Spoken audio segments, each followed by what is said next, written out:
Hello hello hello बच्चों, कैसे हैं आप सब लोग। स्वागत है आप लोगों का आज की लाइव क्लास के अंदर। आज बच्चों हम लोग कर रहे हैं चैप्टर नंबर 7 का हम लोग बच्चों कर रहे हैं एक टॉपिक जिसमें हम लोग बात कर रहे हैं ऐसे 560 में।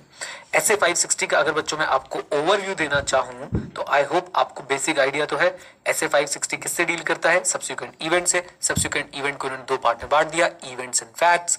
इवेंट्स जो डेट ऑफ फाइनेंशियल स्टेटमेंट से डेट ऑफ ऑडिट रिपोर्ट के बीच में घटित होते हैं, इनको आगे टाइप 1 टाइप 2 में बांट दिया। टाइप 1 जिन इवेंट्स का जो इवेंट्स आपको क्या देते हैं? एविडेंस देते हैं for the condition already existing as on the balance sheet date, इनकी एडजस्टमेंट होनी होती है।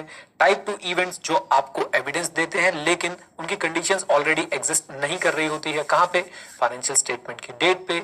इनके लिए डिस्क्लोजर्स चाहिए हो सकते हैं। ऑडिटर ने मोटे मोटे तौर पे यही काम करना है कि भाई ये इवेंट्स एप्रोप्रिएटली रिफ्लेक्टेड है या नहीं है आपके फाइनेंशियल स्टेटमेंट के अंदर। ओके आ जाओ। फैक्ट्स बच्चों, आज हमने अब इस वाले सेशन में हमने फैक्ट्स के बारे में बात करनी है।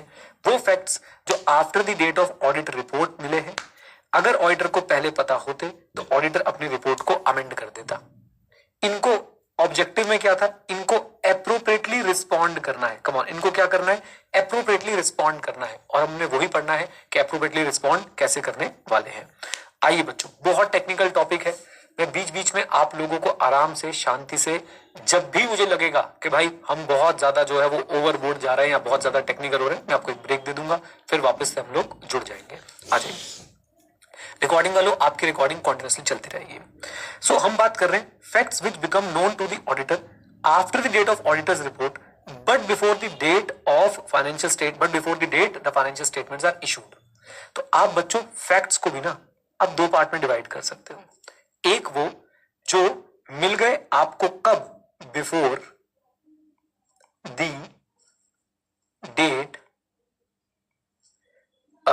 Date the financial statements are issued.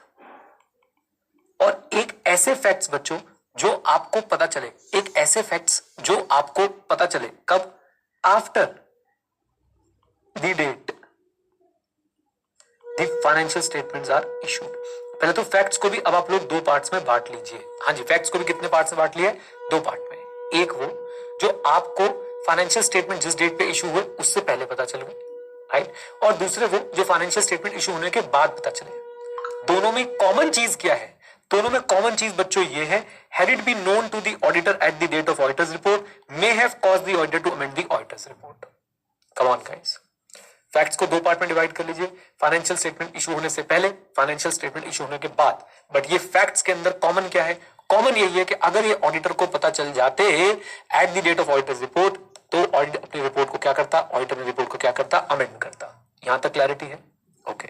हम यहां पे उन फैक्ट्स के बारे में बात कर रहे हैं, मार्क कर देता हूं, उन फैक्ट्स के बारे में बात कर रहे हैं जो पता चल गए before the date of financial statements are issued. Step 1, पल्ला झाड़ लो है। हाँ बेटा, no obligation. Auditor has no obligation to perform audit procedure regarding financial statement after the date of audit report. Audit report भाई साहब हमारी जो है वो बन चुकी है, फाइनेंशियल स्टेटमेंट इशू नहीं हुए थे ना, ऑडिट रिपोर्ट तो हमारी बन चुकी है। हम कोई भी ऑब्लिगेशन हमारे ऊपर नहीं है। लेकिन अगर ये ऐसे फैक्ट्स होते, had it been known to the auditor on the date of auditor report may have caused the auditor to amend the audit report, तो क्या करते? तो वो है बच्चों असली आंसर, याद रखिएगा। तो ऑडिटर क्या करता? यहां तक की बातें मैं दोबारा रिपीट करता हूं। हम क्या पढ़ रहे हैं एवरीवन बच्चों? हम चर्चा कर रहे हैं एसए 560 पे। एसए 560 में हम कहां हैं? एसए 560 किससे डील करता है? Subsequent event. सब्सिक्वेंट इवेंट में आते हैं इवेंट्स और फैक्ट्स। इवेंट्स हमारी डिस्कशन हो चुकी है। फैक्ट्स को बच्चों मैंने दो पार्ट में बांट दिया। सिंपल सी बात है, before issue of FS and after issue of FS. Come on, easy. हम बात कर रहे हैं बिफोर इशू ऑफ एफएस की। अगर मेरे से कोई जनरल सेंस से बात करे तो मैं सिर्फ एक ही बात बोलना चाहूंगा, नो ऑब्लिगेशन। लेकिन प्रॉब्लम क्या है? अगर ये ऐसे फैक्ट्स हैं जो मुझे डेट ऑफ ऑडिट रिपोर्ट पे पता होते तो मैं ऑडिट रिपोर्ट को अमेंड करता।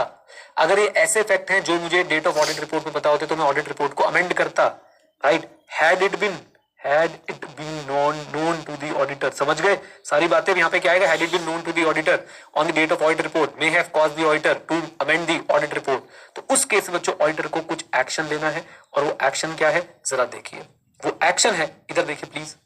अच्छा, ये फैक्ट्स हो कैसे सकते हैं बेटा, कोई भी फैक्ट हो सकता है। कंपनी ने एक बहुत बड़ी लाइबिलिटी जो है छुपाई थी, एक बहुत बड़ी कंटिजेंट लाइबिलिटी जो है वो छुपाई थी। अगर ऑडिटर को पता होती है on date of audit report, तो अपनी ऑडिट रिपोर्ट को अमेंड करता है इस बात को लेकर।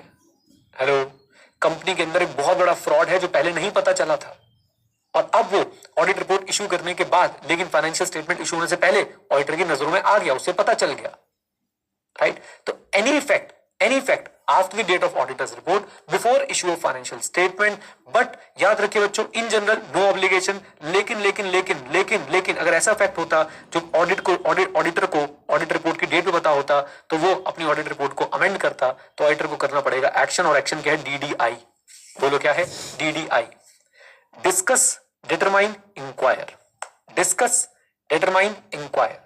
सबसे पहले हम वो मैटर को डिस्कस करेंगे मैनेजमेंट और TCWG के साथ कि भाई ये फैक्ट अभी अभी पता चला है, और ये फैक्ट ऐसा है कि अगर मुझे ऑडिट रिपोर्ट के डेट पे पता होता तो मैं अपनी रिपोर्ट को क्या करता, अमेंड करता। नाउ डिटरमाइन, अब ऑडिटर अपनी अकाउंटिंग नॉलेज यूज करेगा और ये देखेगा क्या इसकी वजह से फाइनेंशियल स्टेटमेंट में अमेंडमेंट होनी है, क्या इस फैक्ट को फाइनेंशियल स्टेटमेंट में रिफ्लेक्ट करने के लिए फाइनेंशियल स्टेटमेंट की अमेंडमेंट होनी चाहिए आपके करंट ईयर के फाइनेंशियल स्टेटमेंट की। इफ यस, तो अब ऑडिटर मैनेजमेंट से इंक्वायर करेगा, अब आप बताओ आप इसको फाइनेंशियल स्टेटमेंट में कैसे एड्रेस करने वाले हो, मुझे जरा ये समझा दो। ऑडिटर को फैक्ट पता चला है, कब पता चला है, ऑडिट रिपोर्ट की डेट के बाद, फाइनेंशियल स्टेटमेंट इशू होने की डेट से पहले। ओके, वो फैक्ट ऐसा फैक्ट था कि अगर ऑडिट रिपोर्ट की डेट पे पता होता तो मैं अपनी रिपोर्ट को क्या करता, अमेंड करता, right.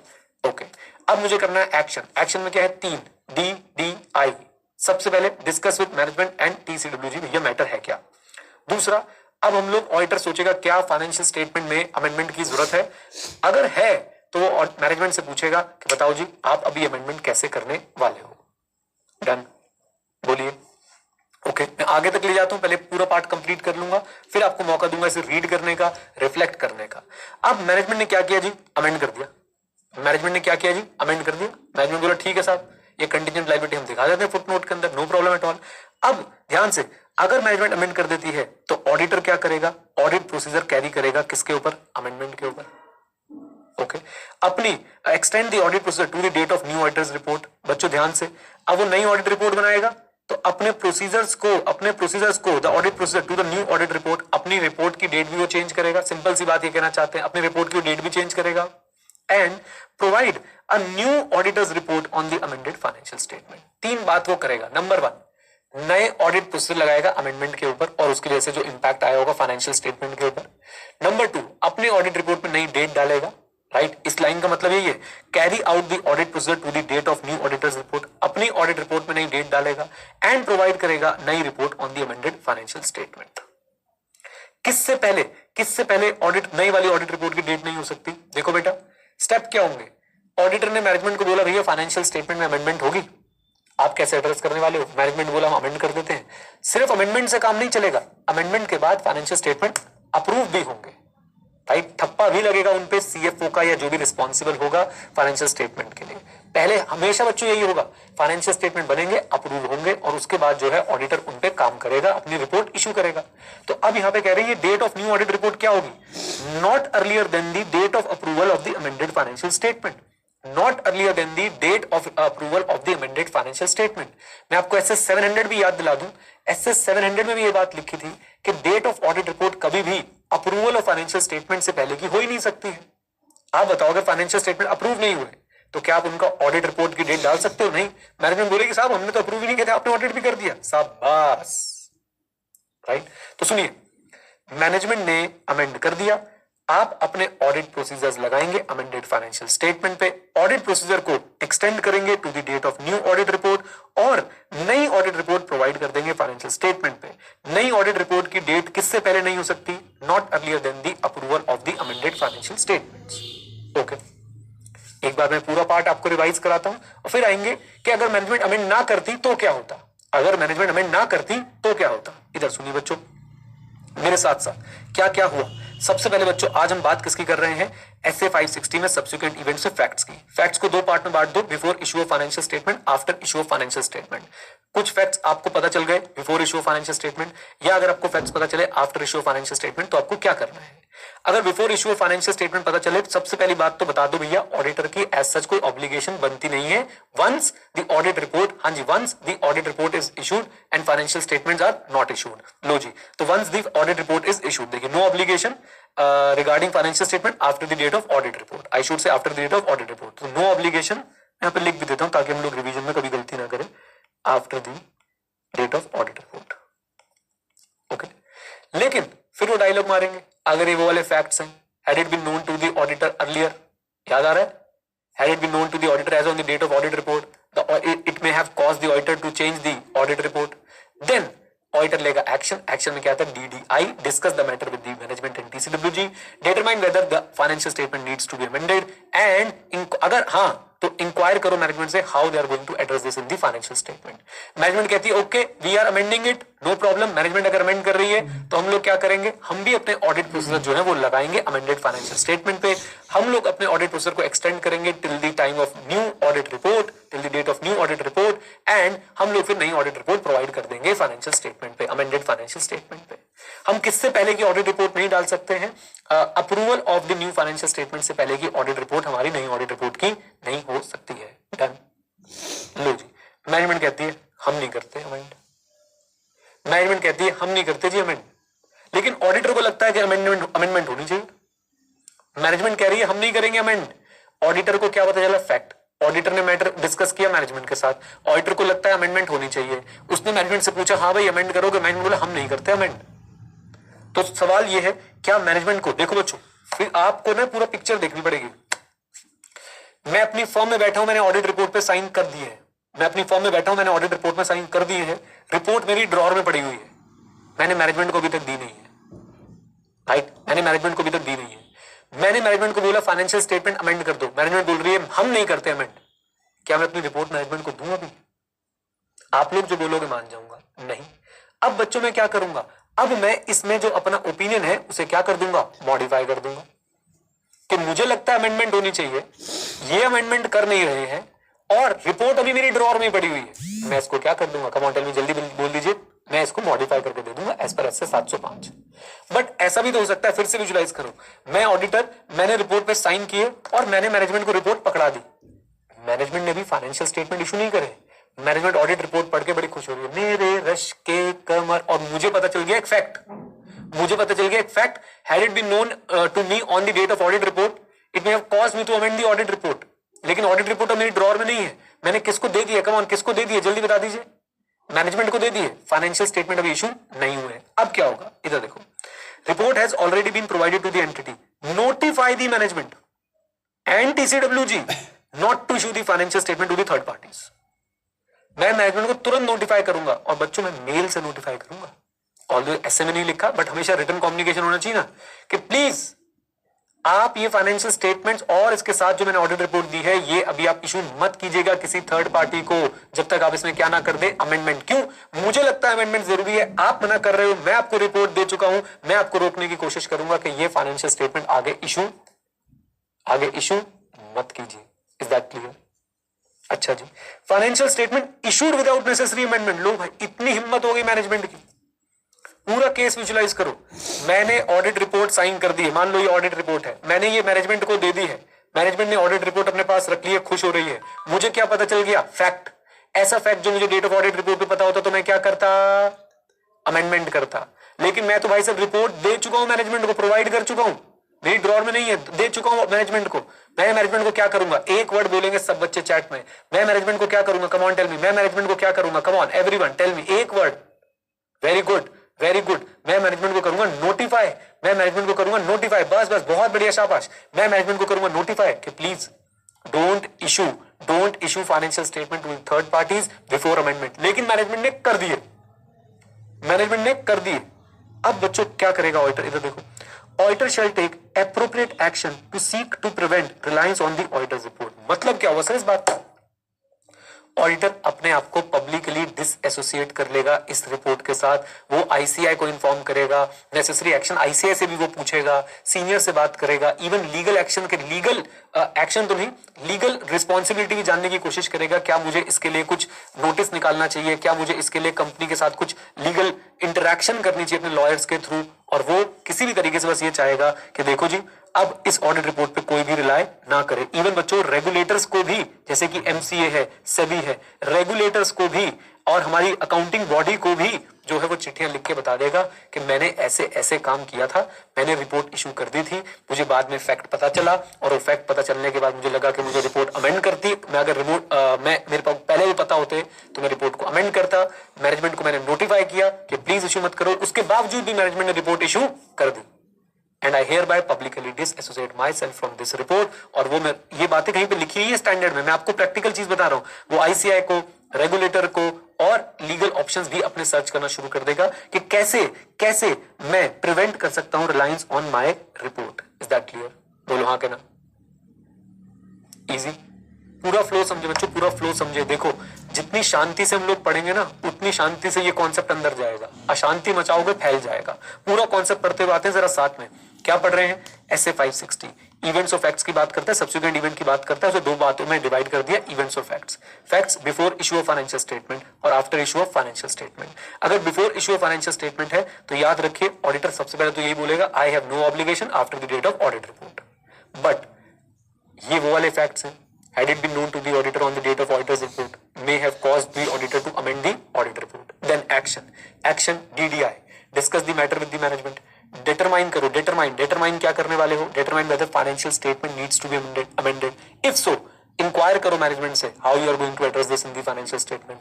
Management amends, no problem, management amend कर देगी तो बेटा हम लोग क्या करने वाले हैं, हम लोग भी क्या करने वाले हैं, we will carry out the audit procedure on the amended financial statement. Will extend the audit procedure to the date of the new audit report and will issue a new audit report on the amended financial statement. Right अच्छा, date of new audit report किससे पहले की नहीं हो सकती? Not earlier than the approval of the amended financial statement. Management does not amend, लो भाई लो, management ने अमेंड ही नहीं करा तो बेटा सबसे पहले हम लोग देखेंगे क्या रिपोर्ट ड्रॉअर में पड़ी है, मतलब not given to the management.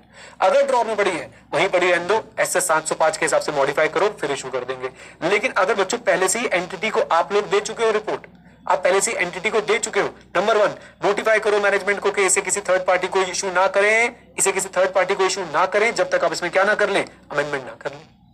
अच्छा, अगर बच्चों मैनेजमेंट जो है इशू कर देती है, वो मैनेजमेंट जो है फाइनेंशियल स्टेटमेंट इशू कर देती है विदाउट नेसेसरी अमेंडमेंट, तो बेटा ऑडिटर, ये बहुत इंपॉर्टेंट एक्शन है, तो ऑडिटर क्या करेगा, auditor will take appropriate action to seek to prevent reliance on the auditor's report. इसका कहने का मतलब है वो अपने आप को पब्लिकली डिसएसोसिएट करने की कोशिश करेगा रिपोर्ट के साथ, रेगुलेटर्स को इन्फॉर्म करेगा, अकाउंटिंग बॉडी को इन्फॉर्म करेगा, जिस इंस्टीट्यूट की वो मेंबरशिप रखता है यानी आईसीआई को इन्फॉर्म करेगा, और साथ साथ में वो अपने लीगल ऑप्शंस भी एक्सप्लोर करना शुरू कर देगा that how can I seek the prevention of Reliance on the auditor report. Done.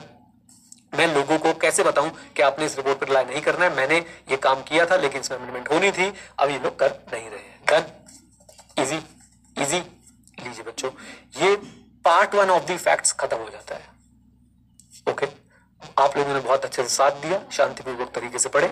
I just want कि एक बार आप इसको खुद से भी रिव्यू कर लीजिए। मैंने अभी अभी आपको पूरा रिवाइज कराया है। एक बार बच्चों ये नोट्स आपके पास है, टेलीग्राम पे मैंने अभी भी शेयर कर दिए हैं, चार्ट्स आपके पास, प्लीज इनको एक बार गो थ्रू कर लीजिए। प्लीज जितना आप लोग रीडिंग करेंगे उतना सही हो, बिल्कुल लाइट मूड के साथ पढ़िएगा बच्चों। वो टॉपिक है, इसमें अगर हम लोग गोता लगाना चाहें तो हम 5 घंटे भी घूम सकते हैं, लेकिन हमें बिल्कुल प्यार प्यार से इसको पढ़ना है, आराम आराम से, जल्दी से रीडिंग कर लीजिए। उम्मीद करता हूं एक बार आपने बच्चों रीड कर लिया होगा। अब हम लोग चलते हैं दूसरे तरह के फैक्ट्स पे। आ जाओ मेरे साथ। मैं अभी कोई भी चैट नहीं देख रहा हूं, बेटा लास्ट में आपसे एक बार बात कर लूंगा। प्लीज इस टॉपिक को उलझाइएगा मत, ये बहुत फैल जाएगा, बहुत ज्यादा। आइए नाउ दूसरे तरह के facts which become known to the auditor after the financial statement have been issued. पहले बताइए सिचुएशन क्लियर है? अब क्या हो चुका है, फाइनेंशियल स्टेटमेंट इशू हो चुके हैं एंड आफ्टर दैट आपको ऐसे फैक्ट्स पता चल रहे हैं जो अगर आपको डेट ऑफ ऑडिट रिपोर्ट पे पता होते तो आप अपने ओपिनियन को क्या करना चाहते, अमेंड करना चाहते। तो जनरली तो वही बोल दिया कि भैया ऑडिटर की कोई भी ऑब्लिगेशन नहीं है, लेकिन याद रखें अगर फैक्ट ऐसे होते had it been known to the auditor after the date of auditor's report may have caused the auditor to amend the audit report, तो ऑडिटर को फिर से क्या लेना पड़ेगा? एक्शन में क्या है? Discuss the matter with management and TCWG, determine whether financial statement need amendment and if so how management intend to address the matter in the financial statement. मन में भयंकर क्वेश्चन आ रहे होंगे, सर फाइनेंशियल स्टेटमेंट तो issue हो गए ना, फिर फाइनेंशियल स्टेटमेंट कैसे अमेंड होंगे? अभी दिखाएंगे, चिंता मत करिए, अमेंड भी होंगे। और बच्चों एक बात बताओ, क्या इस टाइम पे, क्या इस वाले केस में उन सब लोगों के पास कम्युनिकेशन जाना चाहिए जिन लोगों के पास क्या जा चुके हैं? फाइनेंशियल स्टेटमेंट जा चुके हैं। Answer is yes. उन सबको कम्युनिकेशन पहुंचाना किसकी रिस्पॉन्सिबिलिटी होगी? मैनेजमेंट या ऑडिटर? मुझे जरा चैट में बताना, बिल्कुल स्पेसिफिक क्वेश्चन है, मैनेजमेंट या ऑडिटर? मैनेजमेंट। ये भैया रिस्पॉन्सिबिलिटी किसकी है? मैनेजमेंट की है। देखिए आपने खुद एक क्वेश्चन, जो रेलेवेंट क्वेश्चन है ना, वो अपने आप ही माइंड में आता है कि अरे सर फाइनेंशियल स्टेटमेंट इशू हो गए, उसके बाद भी फाइनेंशियल स्टेटमेंट अमेंडमेंट हो सकती है क्या? देखो ऐसे क्या कह रहा है, ऐसे सच बताऊं, ऐसे इस बात पे चर्चा ही नहीं कर रहा अमेंडमेंट हो सकती है कि नहीं। कहते हो सकती है तो क्या करना वो मैं बताऊंगा, हो सकती है नहीं, अपना लॉ रेगुलेशन देखो, अपने अकाउंटिंग स्टैंडर्ड देखो, अपने कंट्री के लॉ पढ़ो। Is that clear? कितनी हो सकती है, कैसे हो सकती है, मैं कुछ नहीं बता, मैं तो बता रहा हूं अगर अमेंडमेंट कर दी तो भैया उनको नोटिफाई जरूर करवा देना। खैर आगे चलते हैं। पहले तो बच्चों इस चार्ट में तो किसी को कोई दिक्कत नहीं आएगी, इसमें कुछ है ही नहीं। ये वही पुरानी बात है कि बस एक चीज का फर्क है, अब फैक्ट्स पता चले हैं इस डेट के बाद। कौन सी डेट के बाद? जब फाइनेंशियल स्टेटमेंट इशू हो चुके हैं, उसके बाद फैक्ट पता चले। और वैसे ही फैक्ट हैं, had it been known to the auditor at the date of auditor's report may have caused the auditor to amend the what? Auditor's report। तो ऑडिटर क्या करेगा? DDI बोले तो discuss, determine and inquire. DDI बिल्कुल same. अब जरा इधर देखिए बच्चों, मैनेजमेंट अमेंड कर देती है तो भी वही काम होगा, carry out the procedure on the amendment, extend the audit procedure to the date of new auditor's report, provide a new audit report on the amended financial statement। एक पार्ट आप देख रहे हैं कि मैंने नया इंट्रोड्यूस कर दिया है, एक पार्ट आप देख रहे हैं मैंने नया इंट्रोड्यूस कर दिया, वो क्या? रिव्यू। और इस स्टेप को पढ़िए बच्चों, review the steps taken by management to inform the recipients of the financial statement with auditor report with the situation, about the situation. ये स्टेप इस केस में बहुत इंपॉर्टेंट है। ऑडिटर पहले आप ये देखो, ये तीनों स्टेप ओल्ड वाले नहीं है, old and old, come on. New step क्या है? इस बार ऑडिटर भाई साहब ये देखेगा मैनेजमेंट ने क्या स्टेप्स लिए हैं रिसिपिएंट्स ऑफ फाइनेंशियल स्टेटमेंट और ऑडिट रिपोर्ट वाले जो रिसिपिएंट्स हैं उनको इन्फॉर्म करने के लिए about this situation. About what situation? कि भैया ऑडिटर को ऐसे फैक्ट्स पता चल गए जो उसे पता होते डेट ऑफ ऑडिट रिपोर्ट पे तो अमेंडमेंट करता, और उसने हमसे रिक्वेस्ट करी थी फाइनेंशियल स्टेटमेंट अमेंड करने की, हमने फाइनेंशियल स्टेटमेंट अमेंड कर दी है, उसने अमेंडमेंट ऑडिट कर दिया है। ये फैक्ट पता चलना चाहिए किसको बच्चों? नोटिफाई होना चाहिए to the recipients of the financial statement with audit report. Come on, एक ही चीज अभी तक एक्स्ट्रा पढ़ी है बच्चों ने इसके अंदर, सिर्फ अच्छा कायदे से दो चीज। फैक्ट्स कौन से वाले हैं? After the date of issue of financial statement, right. और एक एक्स्ट्रा स्टेप क्या ऐड हो गया बच्चों इसके अंदर? अगर मैनेजमेंट ने अमेंड कर दिया, will review the steps taken by the management to inform the recipients of the financial statement with auditor's report about the situation। Done। आप खुद सोचिए, मैं कंपनी का ऑडिटर है, मैं कंपनी का ऑडिटर हूं, मान लो ये जो है ये कंपनी है, इसका मैंने ऑडिट किया था, इसकी फाइनेंशियल स्टेटमेंट मैंने ओपिनियन दे दिया, इसके फाइनेंशियल स्टेटमेंट पे इसको रिपोर्ट दे दी और इसने आपको, आप शेयर होल्डर हो, आपको रिपोर्ट इशू कर दी, साइकिल कंप्लीट हो चुकी है। बट अचानक से मुझे एक दिन पता चलता है भाई साहब इनके अगेंस्ट चल रहा है केस, इन्होंने वो केस बताया नहीं, 50 करोड़ की लायबिलिटी बन जाएगी, इन्होंने कहीं वो दिखाया नहीं, और ये फैक्ट अगर मुझे पता होता है on the date of the audit report तो मैं क्या करता? मैं अपनी रिपोर्ट को अमेंड करता। अब नंबर 1 सबसे पहले बच्चों में क्या करने वाला हूं? Discuss the matter with the management. और मैनेजमेंट क्या चल रहा है, इस केस का क्या करना चाह रहे हो? डिटरमाइन करूंगा। क्या डिटरमाइन करूंगा? Come on, determine whether the financial statement need amendment and if so management इसको कैसे एड्रेस करने वाली है। अच्छा, उसके बाद बच्चों अगर मैनेजमेंट ने अमेंड कर दिया तो मैं क्या करने वाला हूं?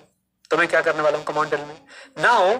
मैं अपना काम करूंगा भाई, मैनेजमेंट ने फाइनेंशियल स्टेटमेंट अमेंड कर दी है, मैं उस अमेंडमेंट पे ऑडिट प्रोसीजर लगाऊंगा, ऑडिट प्रोसीजर को एक्सटेंड कर दूंगा to the date of new auditor's report and finally मैं एक नई रिपोर्ट इशू कर दूंगा। बट इसमें एक काम मेरे को आपके लिए भी करना है, और वो क्या?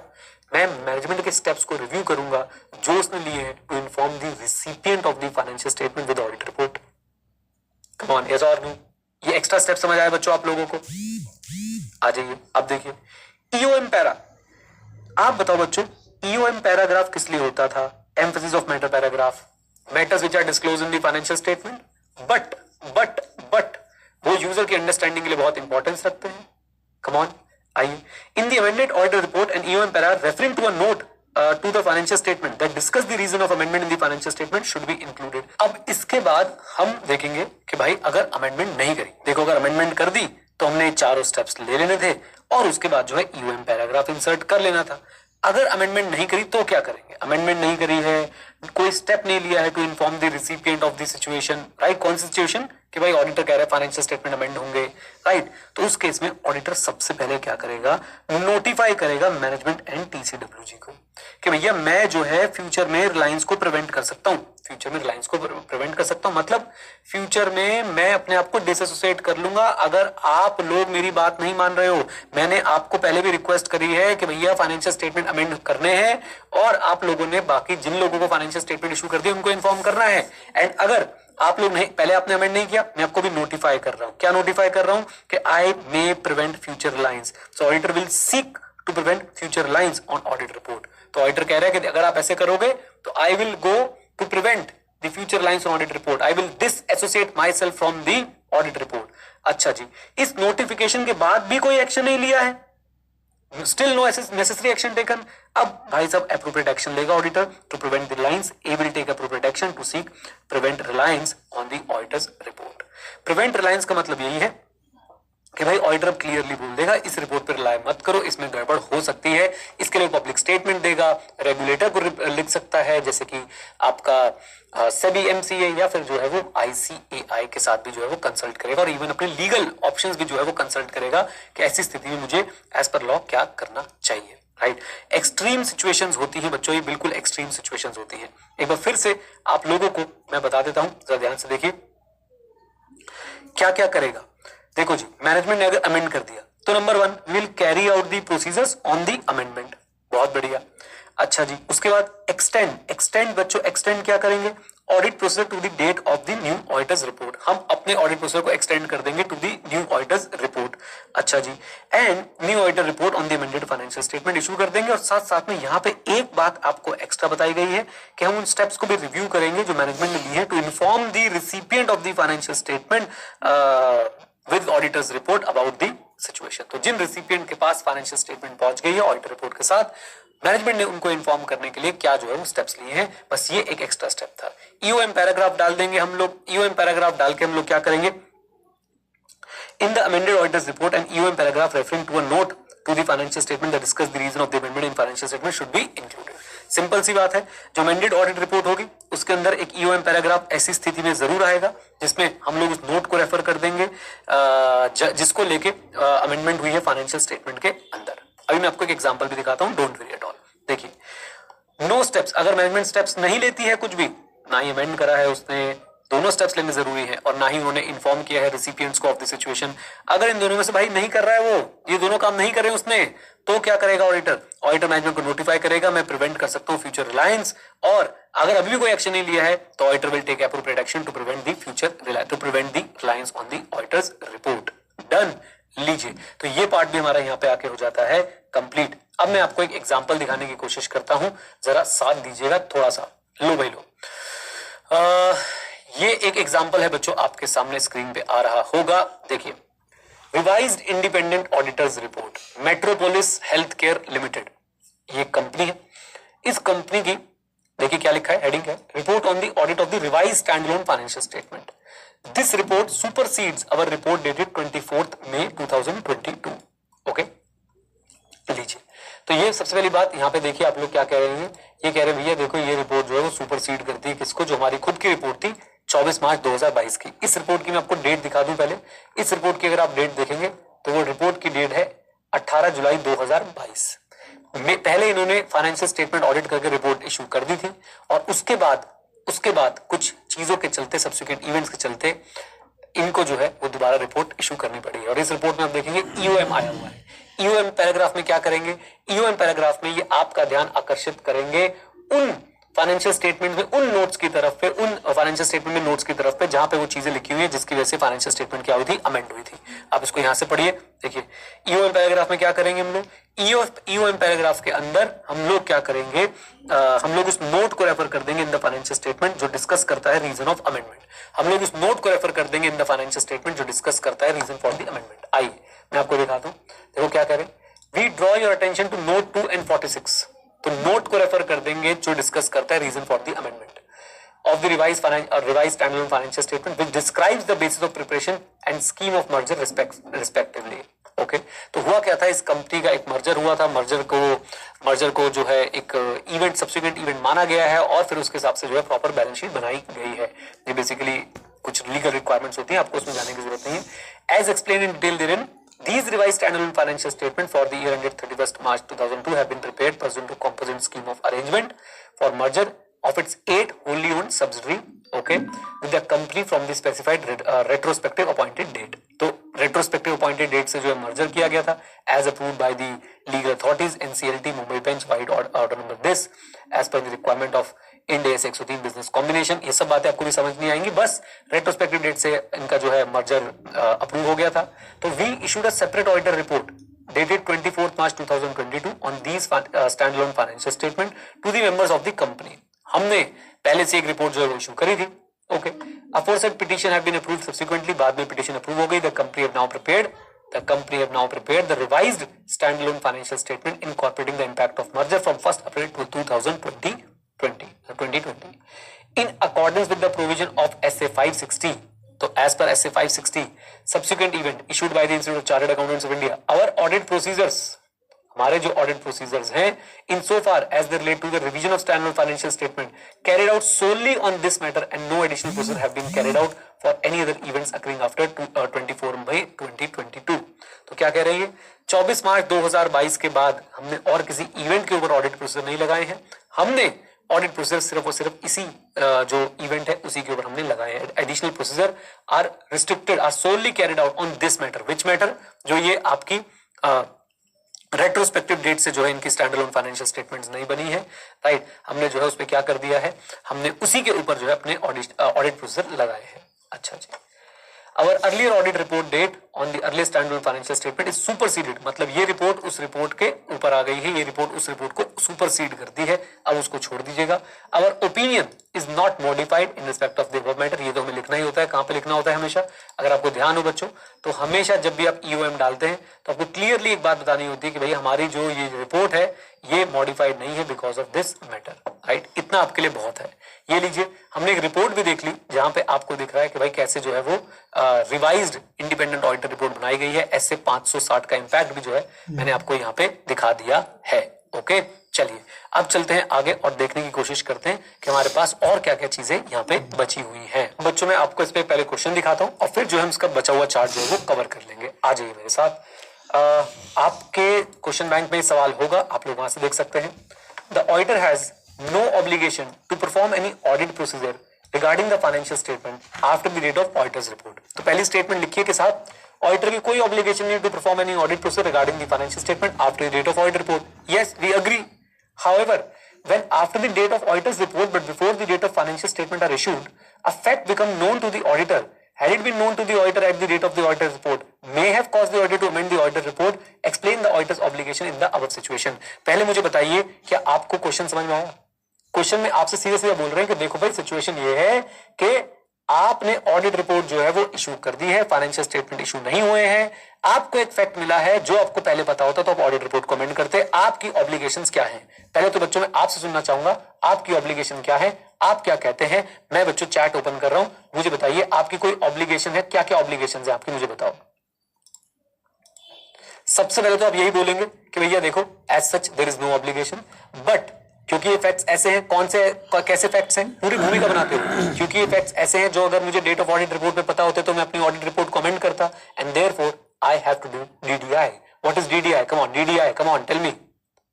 DDI में क्या क्या करेंगे? सबसे पहले discuss the matter with the TCWG and the management. Number 2, determine whether the financial statement needs to be amended, and number 3, inquire the management that how the management is going to address the matter in the financial statements। Done? बोलिए। आइए अब जरा देखने चलते हैं बच्चों कि इनका आंसर क्या है। देखिए, जब भी बच्चों ऐसे एक चीज याद रखिएगा, जब भी ऐसे स्टेटमेंट बेस्ड क्वेश्चन आए ना, always start your answer with that statement only. देखिए पूरी की पूरी स्टेटमेंट इन्होंने वहीं से उतार रखी है, राइट, पूरी की पूरी statement. The auditor shall number 1 discuss the matter with the management and where appropriate with those charge with governance, determine whether the financial statement need amendment and if so inquire how amendment intends to address the matter in the financial statement. ये बच्चों आपके पास RTP में आया हुआ question है, MTP के अंदर आया हुआ क्वेश्चन है और एग्जाम के अंदर भी आने के हाई चांसेस रखता है। अब आप ये देखिए, आपको कितने सारे क्वेश्चंस माइंड में घूम रहे होंगे इस टॉपिक को लेकर, लेकिन क्वेश्चन क्या पूछ रहे हैं, ऐसा क्वेश्चन पूछेंगे, क्या आप लिख पाएंगे? बोलिए हाँ के ना, बोल दो हाँ या ना, बिल्कुल लिख पाएंगे। तो आराम से बच्चों आप इसकी एक बार राइटिंग प्रैक्टिस कीजिए, ये क्वेश्चन आप लिख लेंगे, समझ लीजिए आपका एस्से जो है बिल्कुल सही चल रहा है, कोई टेंशन की बात नहीं है। चलिए जी, तो अब हम लोग इस एस्से के लास्ट पार्ट को कवर कर रहे हैं, ऑडिटर की approach with respect to report, with respect to audit report. तो अप्रोच ऑफ ऑडिटर, आप सिर्फ ऐसे बोले approach of auditor with respect to, सब कट कर दीजिए, approach of auditor with respect to audit report. Subsequent event के केस में ऑडिटर की क्या अप्रोच होगी? देखिए दो अप्रोचेस है हमारे पास, और वो अप्रोच किस बात पे डिपेंड करती है ये सुनिएगा। ऑडिट, ऑडिटर की अप्रोच किस बात को लेके? With respect to report. जब क्या इन्वॉल्व है?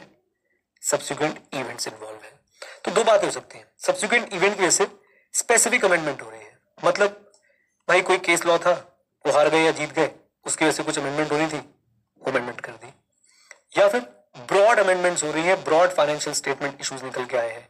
ये ब्रॉड फाइनेंशियल स्टेटमेंट इशू कैसे निकल के आए भाई साहब? अब ऑडिटर को एक फैक्ट पता चला कि भैया इनके तो रेवेन्यू रिकग्निशन में मिस्टेक थी, यानी कि भाई पूरी की पूरी दाली काली लग रही है, और इनकी रेवेन्यू रिकग्निशन में मिस्टेक थी, उसी मिस्टेक से सारी फाइनेंशियल स्टेटमेंट बनी है, उसी हिसाब से सारे रेशियो सब कुछ कैलकुलेट हुआ है, हमने भी रिपोर्ट उस पर इशू कर दी है। अब क्या करना पड़ेगा? ये न्यू फाइनेंशियल स्टेटमेंट्स, दोबारा से फाइनेंशियल स्टेटमेंट्स का अप्रूवल और new audit report, new audit report. पहले मैं ये वाला पार्ट क्लियर कर देता हूं आपको। देखो चार्ट में कैसे लिखा है, broader approach, auditors must update procedure until the new report's date. Auditor अपने सारे प्रोसीजर दोबारा लगाएगा until the new report's date. Issue it post approval of amended statement and reflect changes there. लीजिए, तो उसके बाद बच्चों यहाँ पे क्या करने वाला है, न्यू फाइनेंशियल स्टेटमेंट जो है पहले अप्रूव होंगे, फिर उसके बाद जो है न्यू रिपोर्ट इशू होगी। ऑडिटर अपने प्रोसीजर्स को एक्सटेंड करेगा up to the date of, हाँ जी, up to the date of what? New report's date. Auditor अपने प्रोसीजर को एक्सटेंड करेगा, अपडेट करेगा up to the date of new report's date. और कब इशू करेगा? Post approval of amended statement and reflect changes there. तो जब आपकी amendment statement with amendment financial statement with changes issue हो जाएंगी, अप्रूव हो जाएंगी, उसके बाद जो है ऑडिटर अपनी रिपोर्ट इशू करेगा। अच्छा, अब आ जाते हैं यहाँ पे स्पेसिफिक अमेंडमेंट के केस में ऑडिटर के पास दो ऑप्शन है, option number 1, option number 2। Option number 1, auditor अपनी एग्जिस्टिंग रिपोर्ट में एक एडिशनल डेट इंसर्ट करेगा। फॉर एग्जाम्पल वो बोलेगा जी वैसे तो मैंने रिपोर्ट जो है 24 मई को दे दी थी, लेकिन एक ऐसा सब्सिक्वेंट इवेंट आया है जिसको लेकर फाइनेंशियल स्टेटमेंट में अमेंडमेंट की चर्चा हुई, अमेंडमेंट हुई भी, और उसके बाद मैंने अपनी रिपोर्ट इशू करी है 22 जुलाई को। तो दोनों डेट्स डाल देगा और क्लैरिफाई कर देगा। क्या बात क्लैरिफाई कर देगा बता देता हूं अभी। दूसरी अप्रोच क्या है, वो भाई साहब ईओएम ओएम पैराग्राफ यूज करेगा, जैसा मैंने अभी आपको एग्जांपल में दिखाया भी था, ईओएम ओएम पैराग्राफ यूज करेगा और उस ईओएम ओएम पैराग्राफ को, हाँ जी, उस ईओएम ओएम पैराग्राफ में क्लैरिफाई कर देगा। क्या क्लैरिफाई करेगा अभी बता रहा हूं, दोनों में क्लैरिफिकेशन सेम रहेगी। आ जाइए, देखिए approach 1, auditor should amend the report with an additional date. Okay, और ये इंडिकेटिंग इसके नीचे लिया जाएगा। इंडिकेटिंग क्या इंडिकेट करेगा? Auditor procedure on subsequent events are restricted solely to the amendment of the financial statement described in the relevant note of the financial statement. Right, ये बात याद रखिए कि ऑडिटर अपनी क्या करेगा, अपनी रिपोर्ट के अंदर एक एडिशनल डेट डालेगा और क्लियर करेगा। क्या क्लियर करेगा? कि भैया जो मेरे प्रोसीजर्स हैं सब्सिक्वेंट इवेंट्स पे वो रिस्ट्रिक्टेड है solely on the amendments of the financial statement. My procedures related to subsequent event are restricted solely to the amendment of the financial statement. यानी मैं पूरी फाइनेंशियल स्टेटमेंट को दोबारा से ऑडिट प्रोसीजर नहीं लगा रहा हूं, मैं सिर्फ और सिर्फ उनके अंदर जो अमेंडमेंट हुई है उस पे क्या लगा रहा हूं, ऑडिट प्रोसीजर लगा रहा हूं। तो सुनिए, auditor's procedures on subsequent events are restricted. Auditor procedures on subsequent events, आइए इसके ऊपर लिख भी देता हूं, क्या इंडिकेट करेगा? दोनों में सेम बात इंडिकेट करेगा बेटा। Auditor procedures on subsequent events are restricted to amendments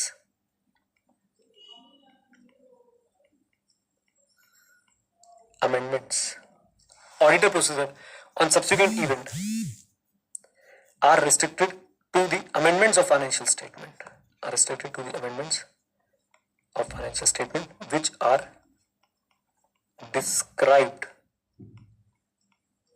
इन, जो हमने नोट्स में डिस्क्राइब कर रखे, which are described in the relevant note to the financial statement, described in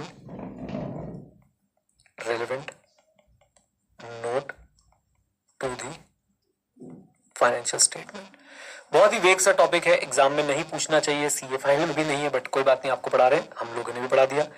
auditor की अप्रोच क्या होगी with respect to reporting of subsequent event? दो बातें, specific amendment, broad financial statement issue. Broad financial statement issue होगा तो बेटा हम लोग क्या करने वाले हैं, auditor must update procedure until the new report date. ये बात यहां पे लिख देता हूं। ऑडिटर क्या करेगा, auditor will update his audit procedure till new report date. और ऑडिट रिपोर्ट इशू कब होगी?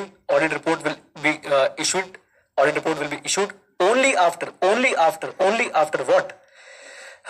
Post approval of, only after of approval of amended financial statement and the changes therein. Okay, तो in simple words यहाँ पे लिख देता हूँ, issue audit report after approval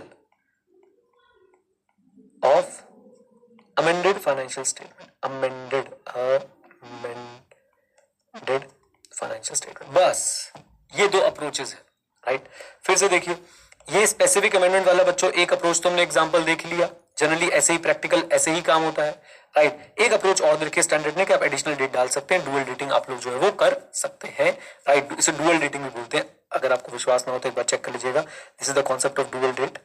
तो डुअल डेट भी डाल सकते हैं आप लोग इसके अंदर, अपनी ऑडिट रिपोर्ट के अंदर। कब डाल सकते हैं डुअल डेट? डुअल डेट आप तब डाल सकते हैं जब क्या हुआ है, जब बेटा ध्यान सुनिएगा, जब बेटा फाइनेंशियल स्टेटमेंट में स्पेसिफिक अमेंडमेंट होनी है सब्सिक्वेंट इवेंट को लेके। ओके, लीजिए, बस इतना सा टॉपिक। अब इसको यहाँ पे क्लोज कर देते हैं। और अब ये ऐसे मेरी तरफ से हो चुका है कंप्लीट, क्वेश्चंस मैंने आपको दिखा दिए हैं, आपको प्रैक्टिकल रिपोर्ट भी दिखा दी है। अब इसकी रिवीजन वीडियो में आपके लिए जल्दी से बना देता हूँ, आ जाओ। All the best.